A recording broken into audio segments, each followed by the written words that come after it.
This is Polyphonic Press, the podcast where two music fans pick a classic album completely at random.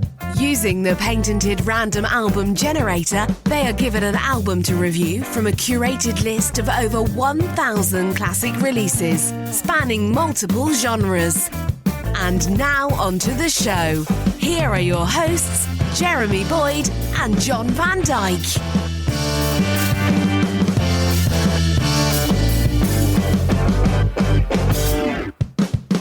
Hey, welcome to Polyphonic Press. I'm Jeremy Boyd.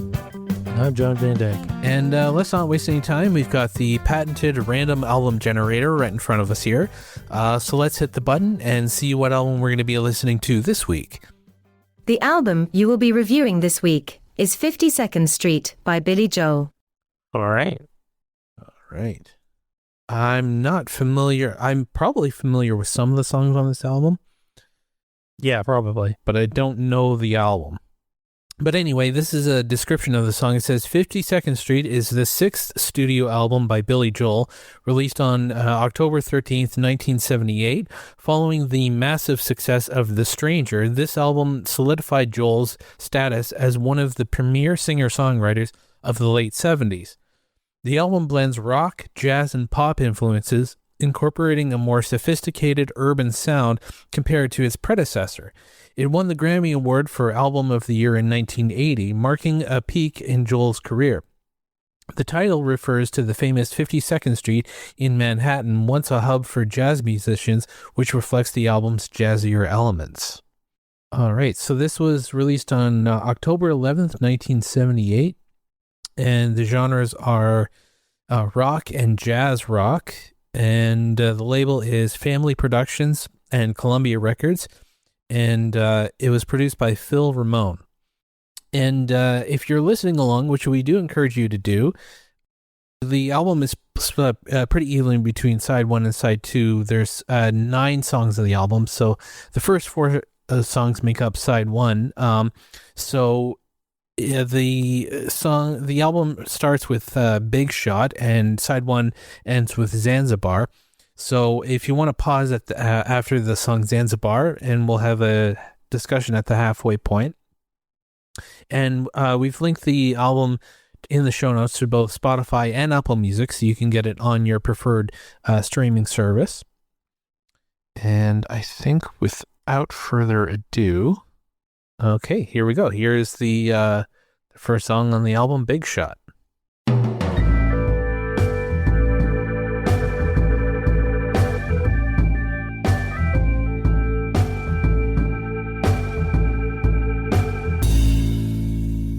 All right, and ending side one with Zanzibar. Yeah, I'm actually I'm enjoying this so far. It's a little more pop, but yeah, I was never that big into Billy Joel, but I'm actually really enjoying his songwriting here. He is a good songwriter.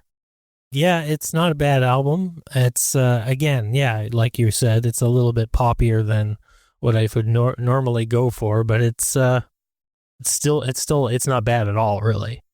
And the 2 songs that I know so far, Big Shot and My Life, I've heard those songs. Those are big hits that he had. Billy Joel has sort of always struck me as he's kind of like the Quentin Tarantino of music. Okay. In the sense that so if you know about anything about Quentin Tarantino's filmmaking, he tends to borrow a lot, and he'll make different films in different genres that he likes. And I feel like Billy Joel does the same thing.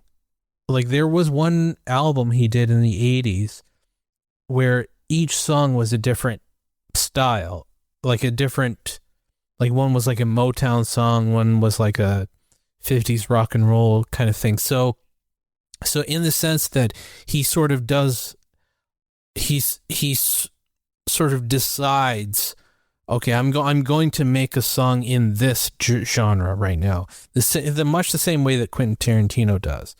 And I kind of feel like he's sort of doing that a little bit here. That song Zanzibar had a lot of, that was probably one of the description of the album was talking about the more jazz influences on the album, and I think that song in particular is probably the biggest jazz influence song we've heard, at least so far. Yeah. Well, yeah, it has an entire jazz breakdown in it. And it's it's pretty cool. The song was like, I always liked the song My Life. I thought it was a pretty good song. Big Shot's surprisingly rocky for someone like him. Although, he would definitely dabble in that from time to time. Like, I think it was on his debut, or at least his previous album, the one that made him big was, what was the song? Piano Man? No, I was thinking Only the Good Die Young was a pretty rocky song. So, but I definitely respect his dabbling into other genres and stuff like that, and pulling out whatever he wants to do. So, it's funny. I was there was so Conan O'Brien has a really good podcast, and actually Chris Robinson was on there, and he brought up they were trying to figure out what's that one Billy Joel song where he turns into a vampire, and they're going, what are you talking about? And then the light bulb, you could see the light bulb go off in Conan O'Brien's like, oh, it's no, you had to be a big shot, didn't ya? And like that, there's that one line delivery in the song Big Shot that he delivers like almost like Dracula or something. Yeah, okay. Yeah. And it's just I every time I hear that, I can't not think of that since I heard that. So, yeah. He doesn't make new music anymore. He mostly tours, so I don't know if he was, which I kind of respect. I mean, I kind of respect that he sort of said, you know what, he hasn't made a new album of new music since 1993. So interesting. Yeah. So it's like, he sort of realized, like, I don't really have anything else in me. Like, this is it. Which is, I respect him recognizing that about himself, but I'm also a little surprised that he wouldn't have anything else in him. Yeah, me too. But I get he was very prolific in his first. Oh, late 70s, early 80s, he was all over the place. Yeah, that was his peak. In the 70s, he put out one album every year. This is 78, and this is his sixth album. Sixth album. Yeah. And put his first one out in 72. So that's one a year in the 70s, which, I mean, that's insane output, So Billy Joel doing this in the late 70s was sort of like, I guess being more of a, again, he's a little more rock and roll than just a pop artist, but for the sake of the argument, he's more of a pop star, and the output from like people who are like right in the forefront of the pop music industry is generally a little bit more frequent, more prolific than, say, most bands. Like if you're in like rock and roll or jazz or something like that, you can usually get away with like one every few years. Even today, you get a little bit like that. So yeah, you kind of have to stay relevant. You have to sort of up your output to stay relevant. So I think, if this were to be released today, I don't think it would really do much. Like, this is sort of like, it has sort of gone on, like this album has become like an album that people sort of reference, but it still has that, like, it's still sort of stuck in time. It's still sort of stuck in the late 70s. Like, people listen to it now, like in a sort of a retrospective sort of way, but it's still sort of a late 70s kind of album. And so I don't think if this style of music, this style that he is doing here, if it were to be released today, I don't think it would really do much. Yeah, it's got a little bit of that show tune sort of vibe to it in a little bit. And sometimes, Elton John would be sort of the same way, and that's not really a bad thing. It's just, it's definitely a style in rock and roll that really only existed in the late 70s, mid to late 70s. Yeah, even in the 80s, with punk band being around for a while and new wave taking over, that sort of style was it just seemed very old hat, and it never came back. Unless you were actually putting on a musical or something like that. Yes, exactly. And then that's not actually a complaint. I mean, I find you get that mostly from artists for some reason when they're piano players. They just sort of have that sort of sound, whereas a guitar player doesn't give off that sort of a vibe for some reason. I don't know. It's just something I've noticed, and it's not.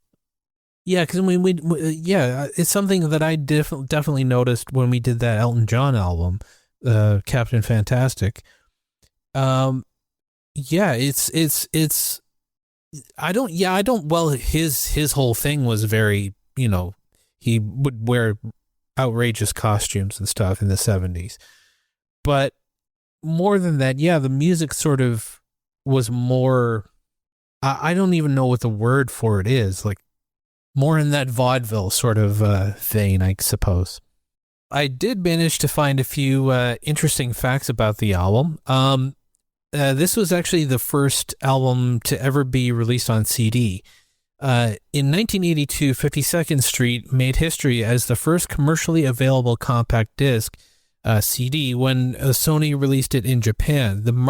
This marked the beginning of the CD era in music, which is kind of cool. I mean, I guess there has to be a first, right? So yeah, some CD had to be it, and I guess this one is it. That's actually kind of cool. Yeah. So the Grammy-winning success, the album won Album of the Year at the 1980 Grammy Awards, cementing Billy Joel's place among the music's elite. It was his first album to receive this honor, which actually kind of surprised me because I know he had quite a bit of success earlier than this album, so I didn't realize that it was that late that he won a Grammy for his work. Yeah. He had some sort of like a cult following, and I think his stuff has since become popular. His earlier stuff has since become popular, which sort of happens. Kind of like with, Bob Seger or Steve Miller Band. Yeah, Steve Miller Band too. Band, yeah. Although his early stuff seems to be largely ignored again. That's true. That is true. I rarely hear it anywhere. I mean, I had to search it out, and it's pretty good. Actually, I was thinking of Bruce Springsteen. Oh, yes. Yeah, his first couple albums were sort of more underground. Yeah, I guess it wasn't until Born to Run that he sort of broke through. Exactly. So yeah, then this album, it has a jazzier sound inspired by 52nd Street's history, which we covered in the description. It says the album title references 52nd Street in Manhattan, once a hotbed for jazz clubs and famous musicians like Charlie Parker and Miles Davis. The influence is heard in tracks like Zanzibar, which features a trumpet solo by jazz great Freddie Hubbard. So that's pretty cool. It says, in my life, the song In My Life became a TV theme song. The song In My Life, or My Life, was used as the theme song for the TV show Bosom Buddies, starring a young Tom Hanks. However, Billy Joel did not sing the TV version. studio musicians re-recorded it. Interesting. The cover art shot outside of CBS Studios. The album cover featured Billy Joel holding a trumpet, was shot in an alleyway near CBS Studios in New York. The location was just off the real 52nd Street, tying the album's title and jazz inspiration. So those are some interesting facts about the album. So I guess we'll get into the second side of the album, but before we do that, let's hear from our friends over at the Pick a Disc podcast. So check that out. Do you like music? Do you like podcasts? Chances are you like music podcasts. Take this one for example, Pick a Disc, where every fortnight a guest comes on to talk about an album for whatever reason they want to. Sometimes I like it, sometimes perhaps even something else other than just like it. You just listen to the podcast and find out. We talk about the album, we talk about the songs, we talk about the artists, we talk about tangent things that are slightly related, and sometimes we deviate off tangents. But don't worry, we always bring it back in the end. But you can find us on all your social medias and all the podcast apps for searching for Pick a Disc. You can also find us on the part of the Weedig Podcast Network under Linktree/Weedig Podcasts. And until then, happy listening to all those discs that you are picking. Goodbye.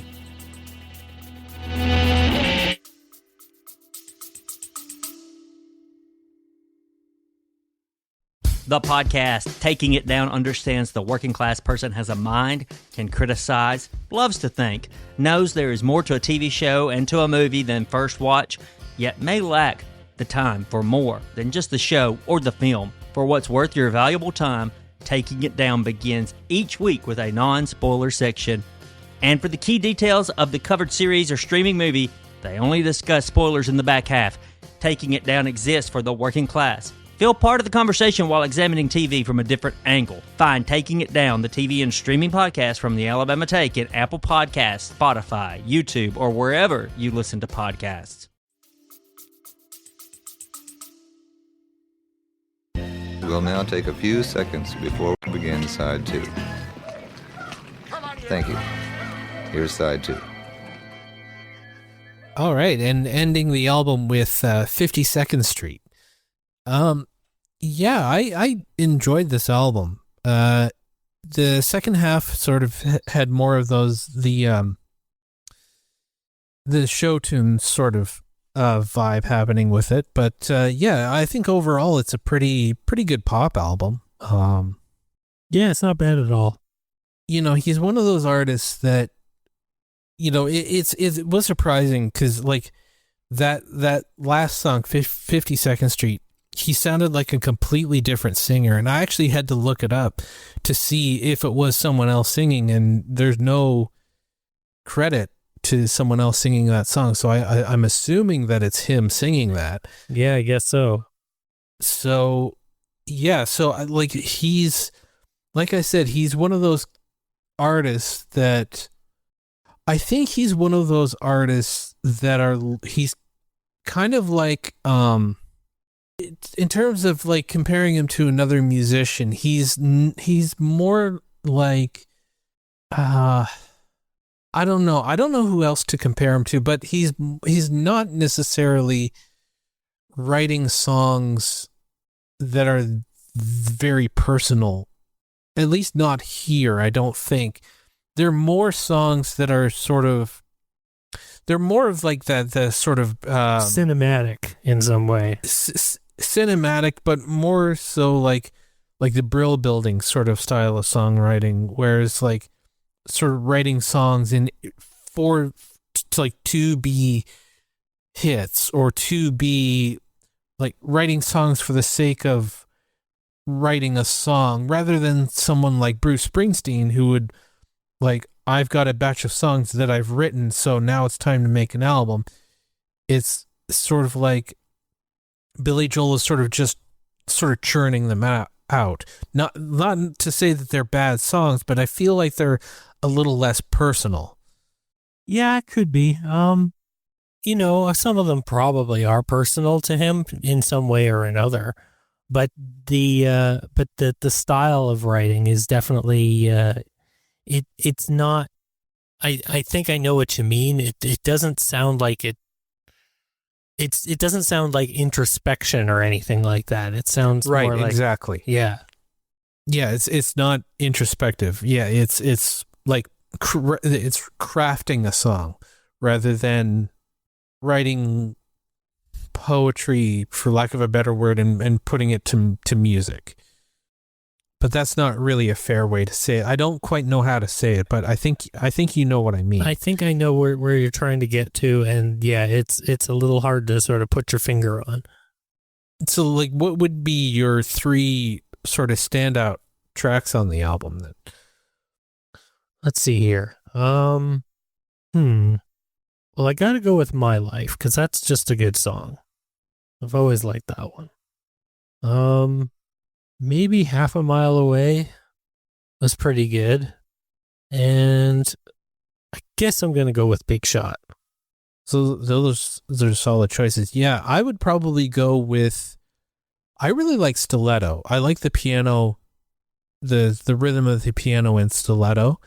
And I liked Honesty, and I think I'd heard Honesty before somewhere. It just has it was a minor hit from the album. Like, it wasn't a huge hit, but it was, released as a single. So you probably would have heard it. So yeah, I'd go Stiletto, Honesty, and yeah, probably Big Shot. I always like that song. So then, would you listen to this album again? Probably. It's not one of the ones I'd put on all the time, but, from time to time, it might be all right. Yeah, same here. I mean, I think, it's one of those albums that it's sort of like, I would have to be in a certain mood for it. I would have to be in a pretty, like, positive sort of upbeat mood in order to want to hear this again, I think. But I think I would like to. It's almost a party album, not necessarily a big dance album, but a song that you would put on at a party, like a song, an album you would put on at a party, a gathering of friends or something. You'd put this album on. Yeah, I can see that. So I guess we'll end the episode there. Thank you so much for listening if you made it this far. If you did enjoy the show, don't forget to subscribe so you don't miss any future episodes. And we'd love it if you would leave us a rating and review, because it really helps new listeners find us. And if you want to support the show and get some exclusive content, you can get a shout out during these episodes, and you can get these episodes the day before they go live. Head on over to our Patreon. Go to patreon.com/polyphonicpress. And, you can also check out the website. Go to polyphonicpress.com. You can get the whole back catalog of all these episodes, and all other updates there and everything like that. And I think that pretty much does it. I'm Jeremy Boyd. And I'm John Van Dyke. Take it easy.